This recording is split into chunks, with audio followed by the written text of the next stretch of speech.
പ്രിയ സജ്ജനങ്ങളെ, സാദനമസ്കാരം. ഏകാത്മതാ സ്തോത്ര പഠനത്തിൽ നമുക്കിന്ന് ചിന്തിക്കേണ്ടത് ശാരദാദേവി.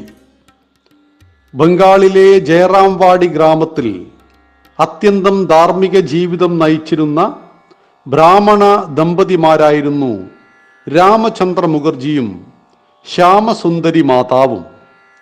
അടുത്തടുത്ത ദിനങ്ങളിൽ രണ്ടുപേർക്കും ഒരേപോലെയുള്ള അനുഭൂതികൾ സ്വപ്നമുണ്ടായി. ഒരു ദിവ്യ തേജസ്സുള്ള ബാലിക ദർശനം നൽകി. ഞാൻ നിങ്ങളുടെ വീട്ടിൽ വരും എന്നു പറഞ്ഞ് മറഞ്ഞു.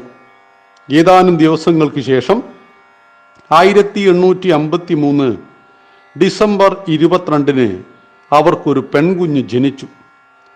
കന്യാരത്നത്തിലവർ ശാരദാമണി എന്നു പേരിട്ടു. ബാലികാ വിദ്യാഭ്യാസം നിലവിലില്ലാതിരുന്ന അക്കാലത്ത് 6-ാം വയസ്സിൽ തന്നെ ശാരദാമണിയുടെ വിവാഹം നിശ്ചയിച്ചു. അവർക്കൊരു സഹോദരിയും 5 സഹോദരന്മാരും ഉണ്ടായിരുന്നു. ഒരിക്കൽ പൂജയ്ക്ക് ഗ്രാമത്തിൽ വന്നിരുന്ന ശ്രീരാമകൃഷ്ണനെ ചൂണ്ടിക്കാണിച്ച് ശാരദ പറഞ്ഞു, ഞാൻ ഇദ്ദേഹത്തെ വിവാഹം കഴിക്കും എന്ന്. ശ്രീരാമകൃഷ്ണന്റെ ഭക്താധിക്യം കണ്ട് ഭ്രാന്താണെന്ന് ധരിച്ച് അദ്ദേഹത്തിൻ്റെ ബന്ധുക്കൾ വിവാഹം നടത്തിയാൽ സാധാരണ സ്ഥിതി പ്രാപിക്കുമെന്ന് ചർച്ച നടത്തിയപ്പോൾ ശ്രീരാമകൃഷ്ണനും പറഞ്ഞു, ജയറാംവാടിയിലെ രാമചന്ദ്ര മുഖർജിയുടെ മകളെയാണ് ഞാൻ വിവാഹം കഴിക്കുക. വിവാഹശേഷം തൻ്റെ ഭർത്താവിന് ഭ്രാന്താണെന്നു ചിലർ കളിയാക്കിയപ്പോൾ ദുഃഖിതയായ ശാരദാമണിയെ ഭാനു എന്നു പേരായ ഭക്ത ആശ്വസിപ്പിച്ചു. നിന്റെ ഭർത്താവ് സാക്ഷാൽ പരമേശ്വരനാണ്. 14-ാമത്തെ വയസ്സിൽ ഭർതൃഗൃഹത്തിലെത്തിയ ശാരദാദേവിയോട് ശ്രീരാമകൃഷ്ണൻ ചോദിച്ചത്, അമ്മ എന്നെ സംസാരത്തിലേക്ക് വലിച്ചിഴക്കാൻ വന്നതാണോ എന്നാണ്. അല്ല, ഞാൻ അങ്ങയുടെ സാധനയിൽ സഹായിയായിട്ട് വന്നതെന്നായിരുന്നു ഉത്തരം. അതേപോലെ എന്നെ അങ്ങ് എങ്ങനെ കാണുന്നു എന്ന് ശാരദാദേവിയുടെ ചോദ്യത്തിന്, ജഗദംബയെ ഞാൻ നിങ്ങളിൽ ദർശിക്കുന്നു എന്നായിരുന്നു ശ്രീരാമകൃഷ്ണദേവന്റെ ഉത്തരം. താൻ ചെയ്യുന്ന ജോലികൾ എന്തും അത്യന്തം ശുഷ്കാന്തിയോടെ ചെയ്യുന്ന സ്വഭാവമായിരുന്നു ശാരദാദേവിയുടേത്. ഒരിക്കൽ ശ്രീരാമകൃഷ്ണദേവന്റെ അടുത്ത് വന്ന നരേന്ദ്രൻ, അതായത് നമ്മുടെ വിവേകാനന്ദൻ, പുകവലിക്കാനുള്ള ഹുക്ക ആവശ്യപ്പെട്ടു. ബംഗാളിലും ഉത്തരഭാരതത്തിലും പലയിടത്തിലും ഹുക്ക ഉപയോഗിക്കുന്ന ശീലമായിരുന്നു. അത് അന്ന് തെറ്റായി കണക്കാക്കിയിരുന്നില്ല. ഹുക്ക കൊണ്ടുവന്നപ്പോൾ നരേന്ദ്രൻ അത് ഇത്രയും ഉത്തമമായ രീതിയിൽ തയ്യാറാക്കിയത് ആരാണെന്ന് അതിശയിച്ചു. സഹായി ശാരദാദേവിയുടെ പേര് പറഞ്ഞപ്പോൾ നരേന്ദ്രൻ ആ ഹുക്കയിന്മേൽ ചുണ്ടു തൊടിയിച്ചില്ലെന്നു മാത്രമല്ല, അതിനെ തൊട്ടുതൊഴുത് മാറ്റിവെക്കുകയും ചെയ്തു. മതത്തിൻ്റെയോ ജാതിയുടെയോ നാടിൻ്റെയോ പേരിൽ ഭേദഭാവം കാണിക്കുന്നത് ദേവിക്ക് ഇഷ്ടപ്പെട്ടിരുന്നില്ല.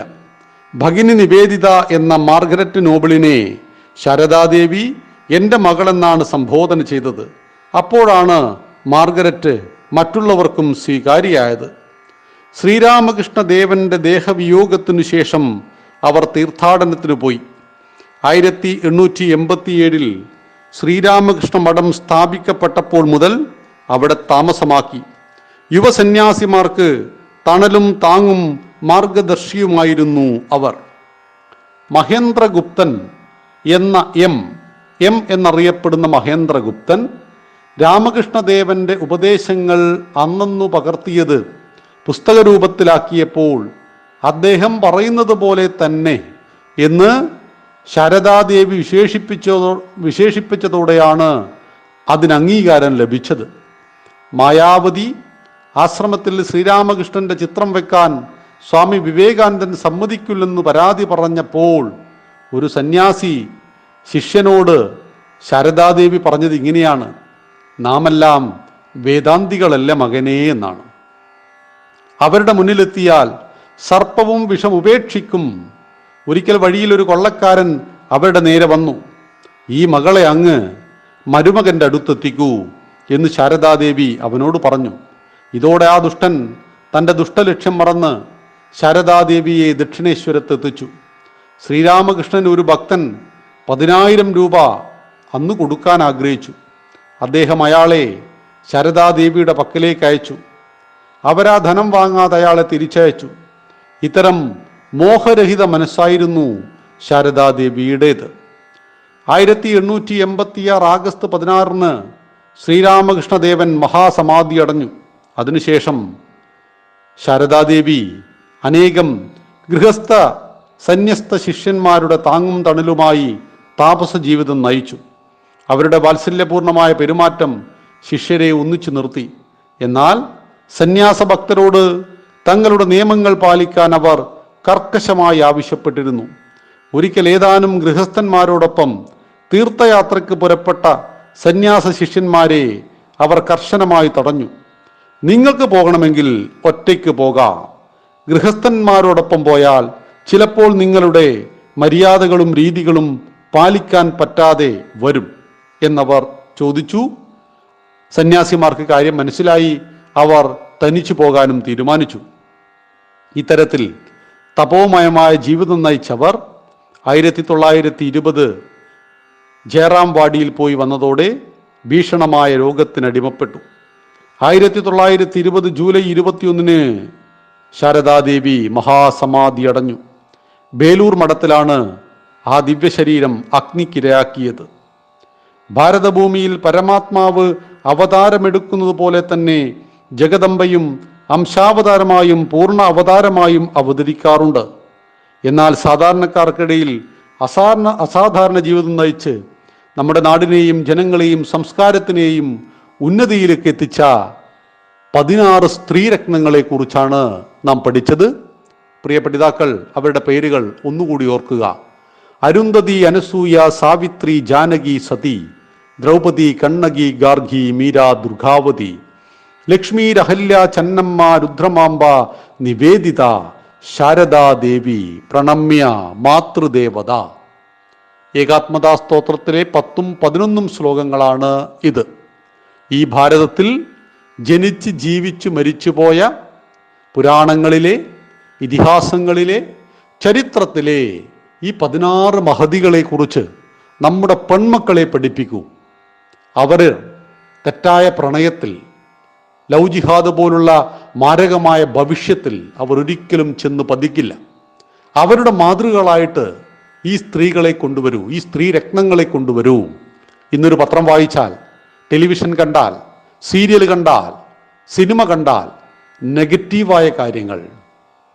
ഒരു സ്ത്രീ എന്ന് പറയുമ്പോൾ എപ്പോഴും കരഞ്ഞുകൊണ്ടിരിക്കുന്ന, കുടുംബം എന്ന് പറയുമ്പോൾ ഹിന്ദു കുടുംബങ്ങൾ സീരിയൽ തമ്മിൽ തല്ലുന്ന അന്തചിത്രങ്ങളുടെ കുടുംബങ്ങളായിട്ട് അവതരിപ്പിക്കുന്ന ഇതെല്ലാം കണ്ടു വളരുന്ന കുട്ടികൾ നമ്മുടെ സമാജവും നമ്മുടെ ധർമ്മവും നമ്മുടെ ആചാരങ്ങളും ഒന്നും അറിയാതെ വളരുമ്പോഴാണ് അവർ തെറ്റായ വഴിയിലൂടെ സഞ്ചരിക്കപ്പെടുന്നതും അവർ ഒരുപാട് അപകടങ്ങളിൽ ചെന്ന് ചാടുന്നതും. പരിഹാരമെന്ത്?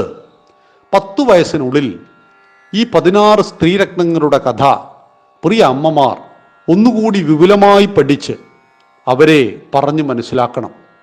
ഇപ്പോൾ സീതയെക്കുറിച്ചും ദ്രൗപദിയെക്കുറിച്ചും പഠിപ്പിച്ചു കൊടുക്കുവാൻ തയ്യാറായാൽ രാമായണവും മഹാഭാരതവും പഠിപ്പിച്ചു കൊടുക്കാം. രാമായണവും മഹാഭാരതവും പഠിപ്പിച്ചു കൊടുക്കുവാൻ നമുക്ക് ചുരുങ്ങിയതൊരു 3-4 വർഷം പിടിച്ചേക്കാം. അത്രയേറെ വലുതാണ് ഈ 2 ഗ്രന്ഥങ്ങളും. ഘട്ടം ഘട്ടമായി ഒരു ദിവസം ഒരു 10 മിനിറ്റെങ്കിലും ഇത്തരം വലിയ വലിയ മാതൃകകളെക്കുറിച്ച് നമ്മുടെ മക്കളെ പഠിപ്പിച്ചാൽ തീർച്ചയായിട്ടും അവർ അവരുടെ ജീവിതത്തിൽ വിജയിക്കുമെന്ന് മാത്രമല്ല, എന്നും എക്കാലത്തും നിറഞ്ഞ സമാധാനം മാതാപിതാക്കൾക്ക് നൽകും. മക്കൾ തെറ്റായ വഴിയിലൂടെ സഞ്ചരിക്കുമ്പോൾ, അവരപകടത്തിൽ ചെന്ന് ചാടുമ്പോൾ നമ്മുടെ മനസ്സ് മറ്റെന്തുണ്ടെങ്കിലും നീറിപ്പുകഞ്ഞുകൊണ്ടേയിരിക്കും. ഒന്നിലും നമുക്ക് ശ്രദ്ധിക്കാൻ കഴിയില്ല. നമ്മുടെ മനസ്സ് അശാന്തമായി പോകും. അശാന്തമായ മനസ്സുമായി ജീവിക്കുന്നത് മറ്റെന്തിനേക്കാളും പ്രയാസകരമാണ്. ആയതിനാൽ ശ്രദ്ധിക്കുക. കഴിഞ്ഞ സംഭവങ്ങളെ ഓർത്ത് ദുഃഖിച്ചിട്ട് കാര്യമില്ല. പരിഹാരം നമ്മുടെ കയ്യിൽ തന്നെ ഉണ്ട്. ആ പരിഹാരം ഈ പറയുന്ന അറിവാണ് എന്നറിയണം.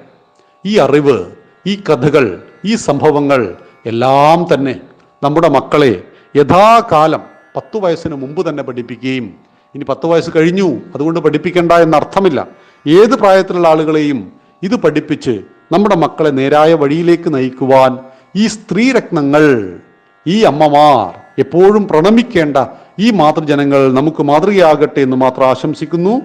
ഏകാത്മതാ സ്തോത്ര പഠനത്തിൽ നാളെ ശ്രീരാമനെ കുറിച്ചാണ് പഠിക്കേണ്ടത്. ശ്രീരാമോ ഭരതകൃഷ്ണോ ഭീഷ്മോ ധർമ്മസ്തഥാർജുന. ഈ രാഷ്ട്രത്തെ നിർമ്മിച്ച മഹാത്മാക്കളായ പുരുഷന്മാരെ കുറിച്ച് നമുക്ക് നാളെ മുതൽ പഠനം തുടങ്ങാം. ആദ്യം പഠിച്ചത് സ്ത്രീരത്നങ്ങളെ കുറിച്ചായിരുന്നു. ഇതാണ് ഭാരതത്തിന്റെ സവിശേഷത. അമ്മമാരെ കുറിച്ച് പഠിച്ചിട്ടേ ബാക്കി എന്തിനേയും നമുക്ക് പഠിക്കുവാനുള്ളൂ എന്നറിയുക. നന്ദി, നമസ്കാരം. വന്ദേ മാതരം.